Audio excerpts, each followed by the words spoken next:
Hello Discmaniacs, Eagle here, and welcome to the 2023 version of What's in My Bag. 2022 was an interesting season for me.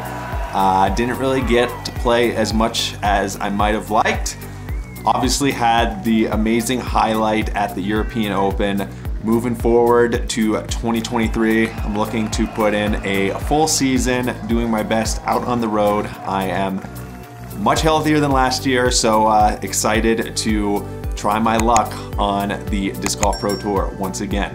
For the 2023 season, I'm going to tell you a little bit about what's in my bag and what's on the horizon. And without further ado, let's jump into the discs.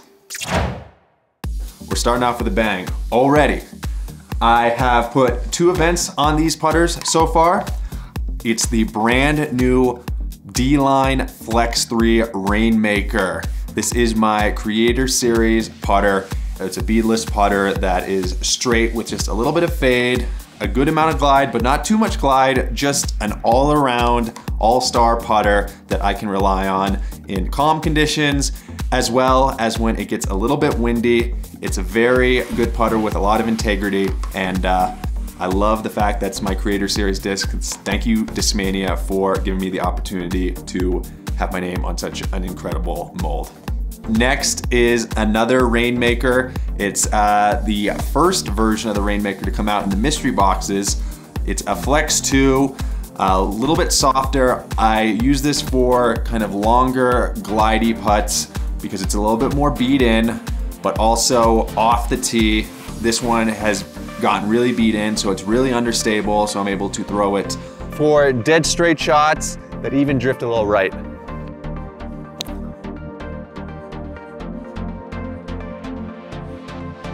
The more and more this disc gets beat in, the better and better it gets. Then I have an S-Line P3X. I believe this one is first run. The P3X is my approach putter of choice. It doesn't have too much glide, it's beaded. It's really reliable for when I am throwing a standstill approach shot, maybe some shots off the tee, but my preferred release angle is flat to a little bit of anhyzer.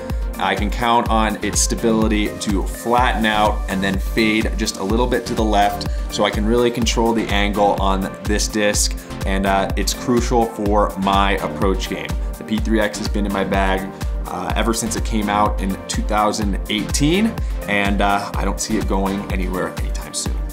Next up is going to be my approach slot. I guess you could call them putters or mid-ranges, but they're kind of their own slot in and of themselves.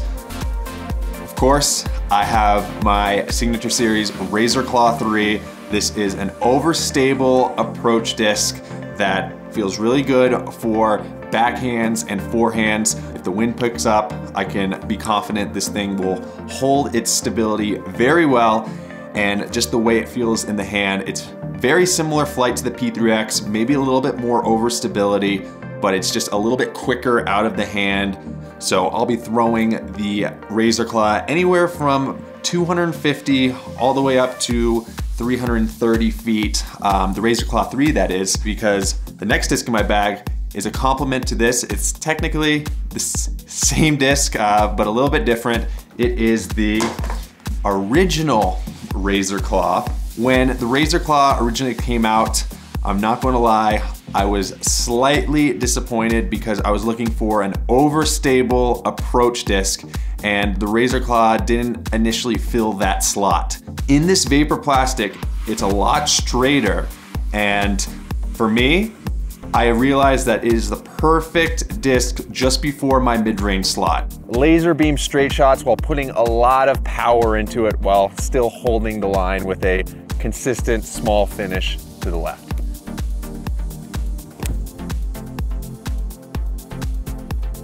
Over the past year, the original Razor Claw has become an absolute staple in my bag and one of my favorite discs. If I were to play around with a single disc, I'd probably choose the original Razor Claw.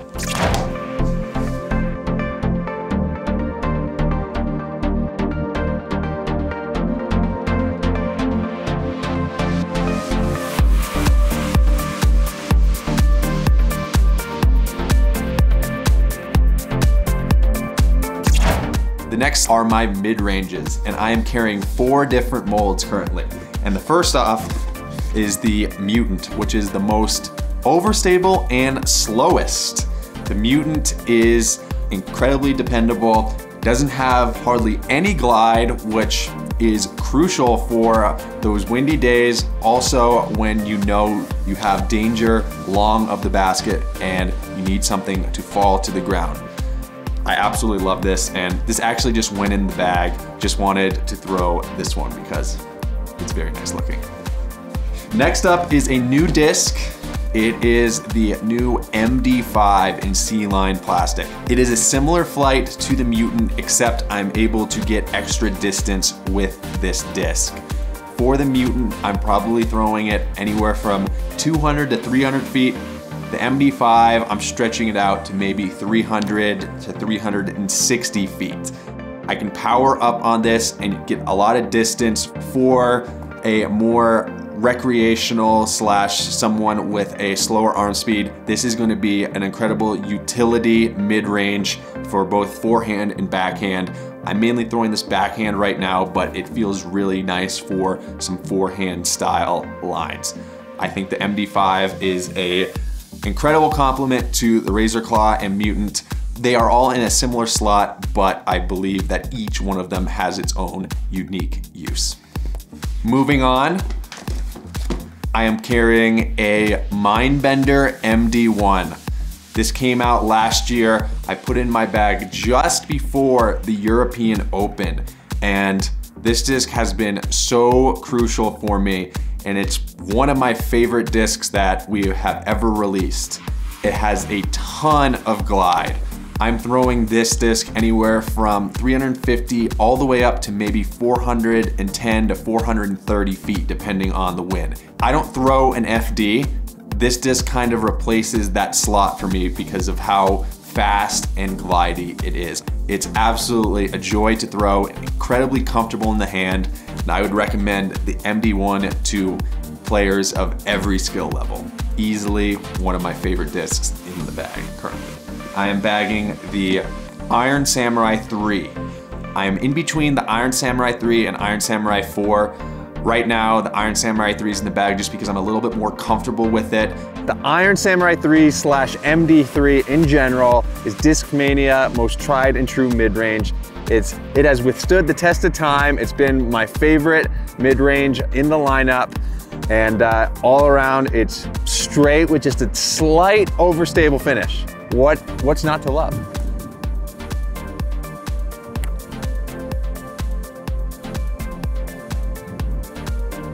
It's my first Signature Series disc going all the way back to 2015. I can say the MD3 is one of our most consistent molds. It's just something that I can really rely on. I really like the way this one looks. You got Goku running around the rim, and for me, I like my discs to look cool, so if the discs are aesthetically pleasing, then I'm probably gonna be able to build some confidence on the course. So, Iron Samurai 3, absolutely love it. And that does it for my mid-ranges.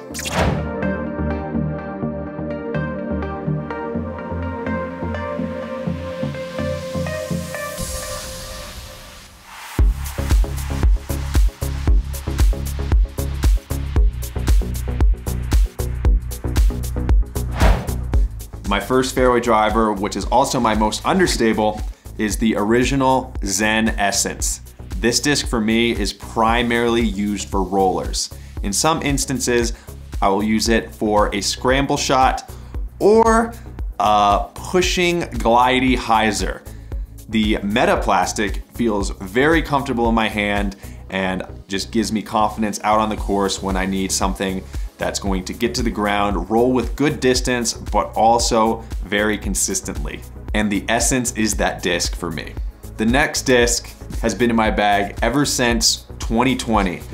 And when I put it in my bag, it was love at first sight. It is the 3-tooled FD2. It started out being straight to slightly overstable, but now it is pretty understable.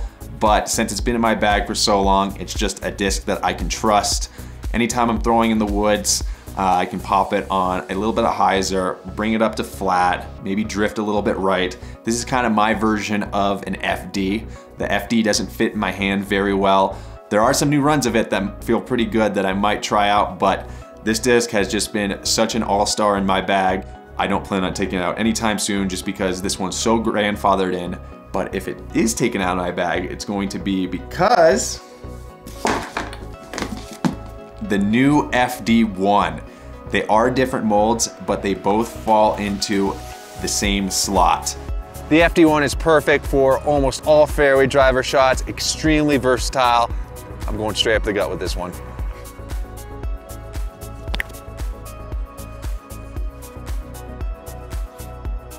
For me, this disc is extremely controllable. It's been in my bag for a little over a month now, so it's starting to get a little bit seasoned. For the average player, this is gonna be a semi-overstable fairway driver, but for me, I'm able to power up on it and essentially shape whatever line I want. Once this thing gets more beat in, I'm gonna be able to hyzer flip it and just rely on it in a multitude of different situations. The FD1 is the fairway driver that I have been looking for from Discmania for a long time, and I'm really pumped to be able to throw it this season. The FD3. Usually I carry a lot more FD3s, but with the FD1, I feel like I'm able to throw some of the shots that I would with a more beat-in style FD3 with the FD1. So currently I'm just carrying 2 FD3s. I have the Color Glow FD3. This one's just a very comfortable disc. This one in particular, since it's been in my bag for a long time now, it's good for forehands. I mean, it's pretty exclusive to forehand shots. Very rarely I'll throw this backhand, but it's semi-soft plastic and it's not too overstable, but it still has the FD3 integrity at lower speeds. This is one of those discs for me that I can rely on when I know I need to make a good shot. Then I have my new Horizon FD3, which is the Doombird 4 run. This FD3 does what the FD3 is advertised to do. Be consistently overstable, put you in the middle of the fairway, and also be a great utility disc. The FD3 and a disc like the FD3 are crucial for many players on tour. I rely on it as well as the rest of Team Discmania. One of Discmania's most important discs in their lineup. And the last fairway driver in the bag, which is the FD3's big brother. It is the SPLICE in Metaplastic. This disc is very similar to the FD3 in a lot of regards, but the mold is tweaked to have a higher parting line, which gives it a lot more overstability. For holes where I just need a consistent spike hyzer or extreme overstability, SPLICE is the choice.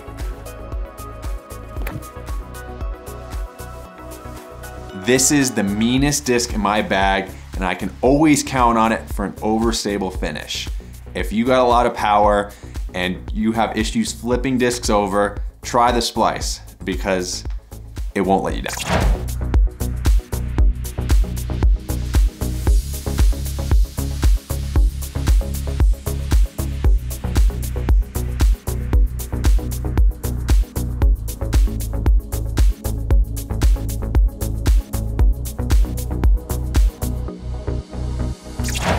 Now on to distance drivers. And starting with the slowest two, we have the PDs.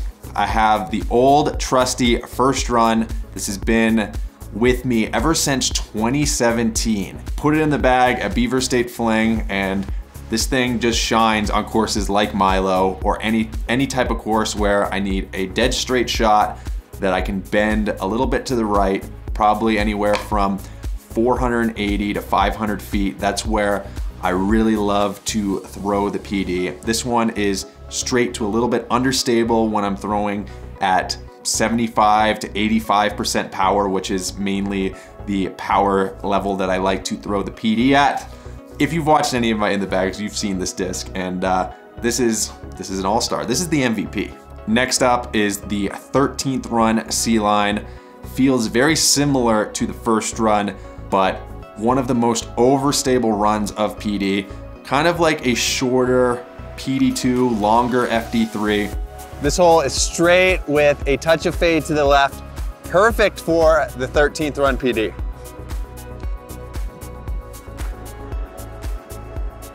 Certain courses, it's really nice because if I don't want to throw a PD2 or a cloud breaker, I'm able to throw this disc. The PD is just such an incredible slot because it is 10 speed, so you get a lot of distance, a lot of glide, but you still have fairway driver-like control. The PD, one of our best discs. Next up, I have 2 PD2s in the bag, one Metal Flake C-line, one Luster C-line. They're both probably some of the most overstable runs of PD2. This one, a little bit more beat up, has a little bit more dome, so I'm able to get a little bit more glide, a little bit more distance.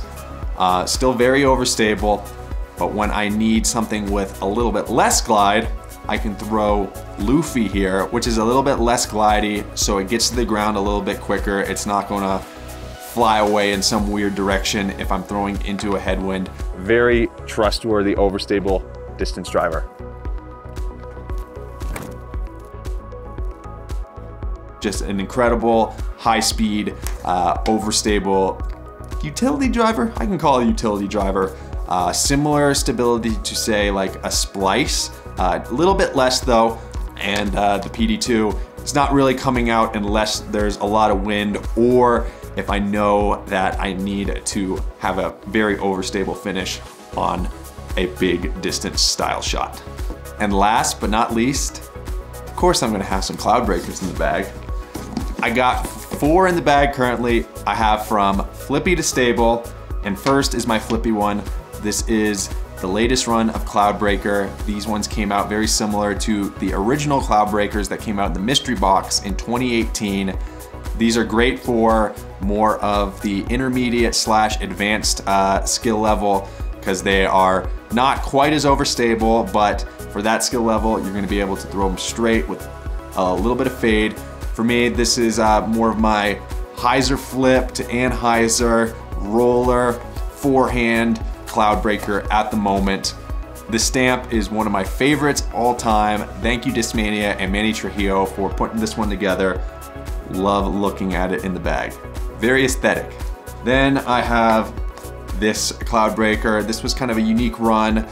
Very overstable, almost like a PD2. Very flat. I'm able to throw this one flat, even a little bit anhyzer. It's going to fly similar to that blue 13th run PD, where I can hit it hard and flat, drift it a little bit to the right, and fade back left.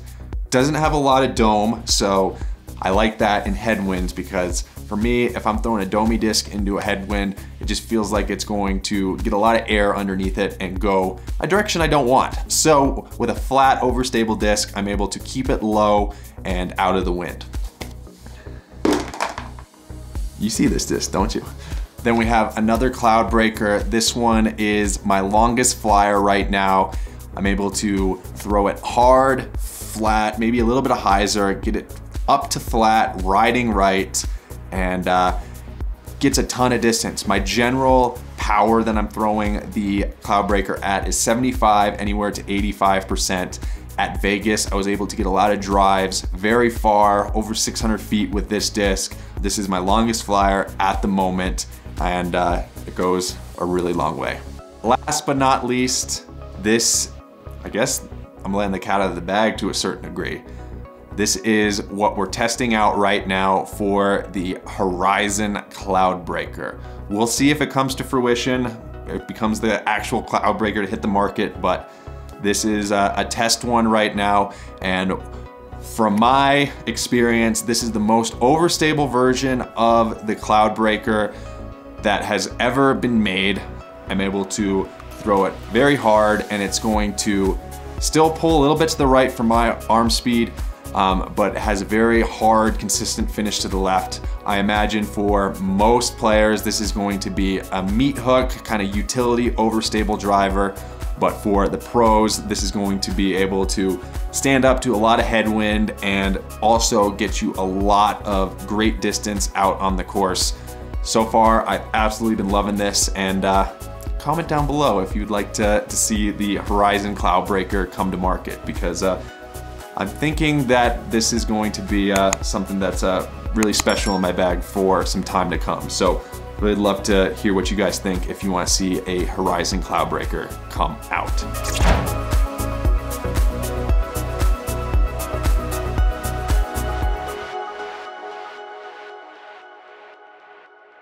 I want to thank Discmania, but also Grip Equipment for supplying me with this amazing Signature Series bag of mine, the AX5 Valhalla. I believe that there's still some available on Grip's website, so please check it out if you have not. And with that said, that is what's in my bag. Discmania's got a lot of really cool things on the horizon, no pun intended. Gonna be competing a lot more this year. Stay tuned for a lot more content, and hopefully my name up near the top of the leaderboard. Thank you guys for all your support, your continued support, and until next time, keep on dreaming. Peace.